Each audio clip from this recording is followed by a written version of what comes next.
Assalamualaikum warahmatullahi wabarakatuh. Perkenalkan, kami dari kelompok 6 dengan judul materi masalah-masalah asesmen perkembangan yang terjadi pada anak usia dini.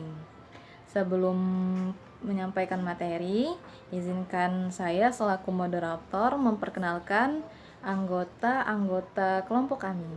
Yang pertama ada Ayu Nadina Zafiltri, Afifah Faturahma, Atia Safira, Clara Tendriola, saya sendiri, Sri Ramadhani, Devi Oktaviani, Miranda Aurel Saptaria, dan Zahra Sasabila. Baiklah, untuk mempersingkat waktu, langsung saja kita masuk pada materi yang pertama. Silahkan pada pemateri untuk menyampaikan materinya. Baiklah, Assalamualaikum warahmatullahi wabarakatuh. Perkenalkan, saya Miranda Aurel Saptaria, NIM 06141281924025. Di sini saya akan menyampaikan materi tentang pengertian asesmen. Menurut Lin dan Grunlon dalam UNO dan Satria 2012 menyatakan bahwa asesmen atau penilaian adalah suatu istilah umum yang meliputi prosedur yang digunakan untuk mendapatkan informasi tentang belajar siswa, baik berupa observasi, rata-rata pelaksanaan tertulis, dan format penilaian kemajuan belajar. Kemudian, menurut Talango dan Pratiwi 2019, asesmen diperlukan sebagai deteksi dini yang merupakan upaya dan langkah awal intervensi untuk tumbuh kembang anak. Selanjutnya, menurut Johnson, dalam Harsiati 2011 halaman 2, mendefinisikan asesmen sebagai proses untuk menemukan sejumlah deskripsi tingkat karakteristik tertentu yang dimiliki individu. Dari ketiga pendapat ahli, jadi dapat disimpulkan bahwa asesmen ialah suatu penilaian yang komprehensif dan melibatkan anggota tim untuk mengetahui kelemahan dan kekuatan anak, yang mana hasil keputusannya dapat digunakan untuk menentukan layanan pendidikan yang dibutuhkan anak sebagai dasar untuk menyusun suatu rancangan pembelajaran. Sekian pemaparan dari saya, terima kasih. Baiklah, saya Zahra akan melanjutkan pemaparan materi, yaitu masalah-masalah guru dalam penilaian. Yang pertama yaitu guru belum memahami sepenuhnya tentang tujuan penilaian perkembangan anak. Yang kedua, guru sulit mengembangkan instrumen penilaian perkembangan anak usia dini. Yang ketiga, instrumen penilaian perkembangan anak masih sangat terbatas, yakni observasi dan portofolio. Yang keempat, instrumen penilaian perkembangan anak yang dibuat guru tidak diuji coba untuk mengetahui validitas dan reliabilitasnya. Yang kelima, guru tidak memahami pengukuran tren perkembangan anak. Yang keenam, yaitu yang terakhir, ada kecenderungan subjektif dalam membuat penilaian perkembangan anak sebab tidak memiliki rubrik penilaian yang jelas sebagai acuan dari penilaian. Baiklah, saya Afifah Faturahma akan menjelaskan mengenai jenis-jenis masalah yang ada pada anak. Yang pertama, fisik. Perkembangan aspek fisik terkait dengan keutuhan dan kemampuan fungsi panca indera anak. Yang kedua, psikis. Permasalahan psikis anak terkait dengan kemampuan psikologis yang dimilikinya atau ketidakmampuan mengekspresikan dirinya dalam kondisi yang tidak normal. Yang ketiga, sosial. Perkembangan sosial anak berhubungan dengan kemampuan anak dalam berinteraksi dengan teman sebaya, orang dewasa, ataupun lingkungan pergaulan yang lebih luas. Yang keempat, kesulitan belajar. Kesulitan belajar pada anak dapat dimaknai sebagai ketidakmampuan anak dalam mencapai taraf hasil belajar yang sudah ditentukan dalam batas waktu yang telah ditetapkan dalam program kegiatan belajar sesuai dengan potensi yang dimilikinya. Baiklah, itu saja yang dapat saya sampaikan. Terima kasih. Baiklah, saya Sri Ramadhani akan menjelaskan tentang faktor penyebab permasalahan pada anak.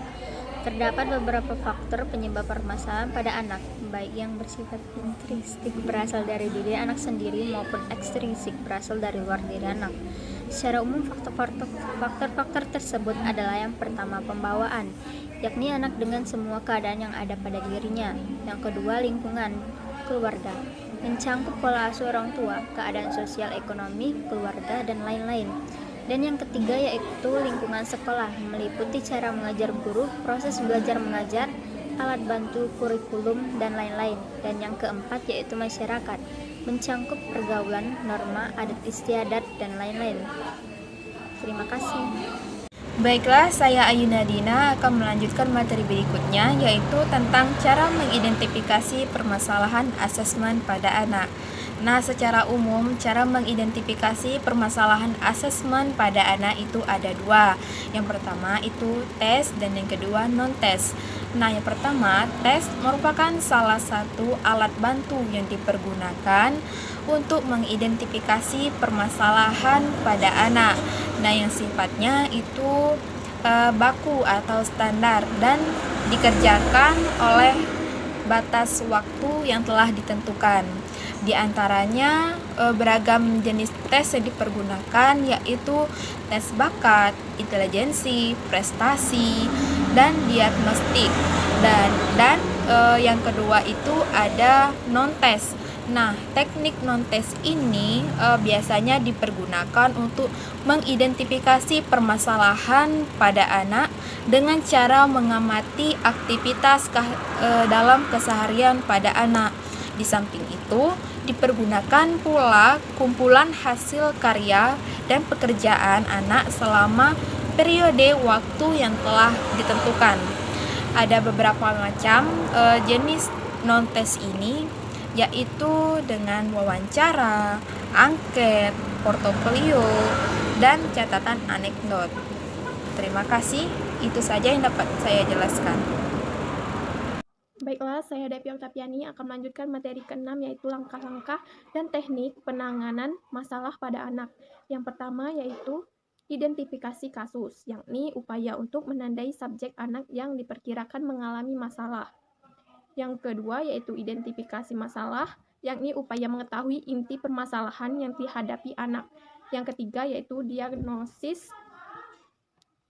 langkah untuk mengidentifikasi karakteristik serta faktor penyebab masalah yang dialami anak.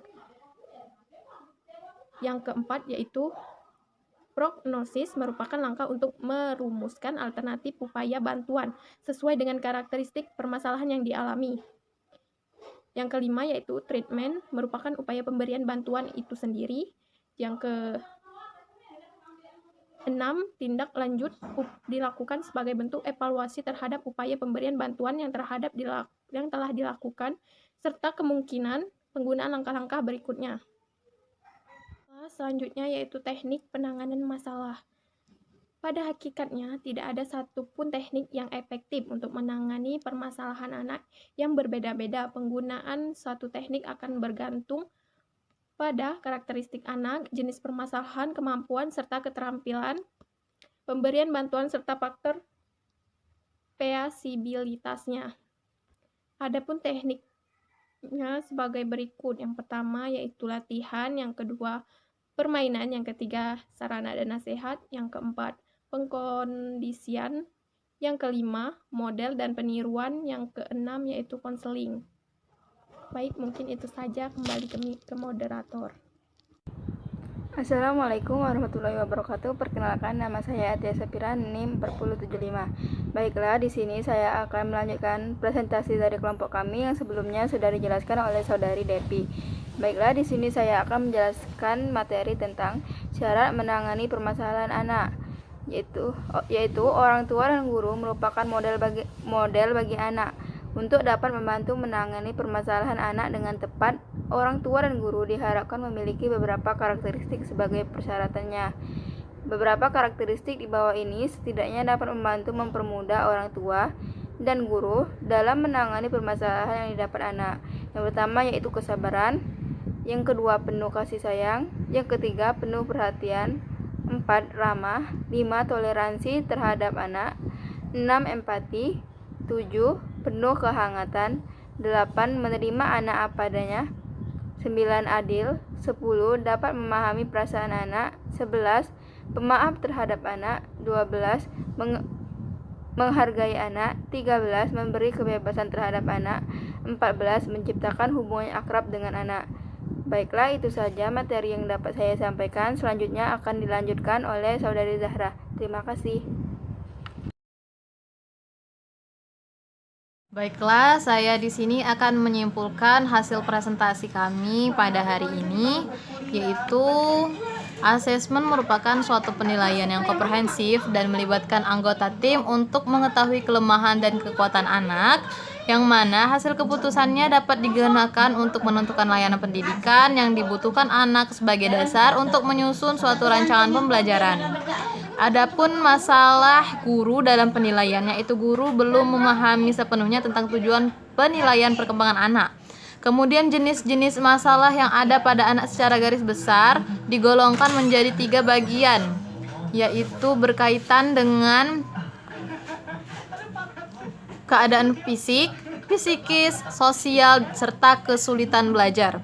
Kemudian faktor-faktor penyebab permasalahan pada anak, yaitu faktor pembawaan, lingkungan keluarga, lingkungan sekolah, dan masyarakat. Cara mengidentifikasi permasalahan asesmen pada anak yaitu dapat dilakukan dengan 2 cara. Yang pertama dengan cara tes dan yang kedua dengan cara non-tes.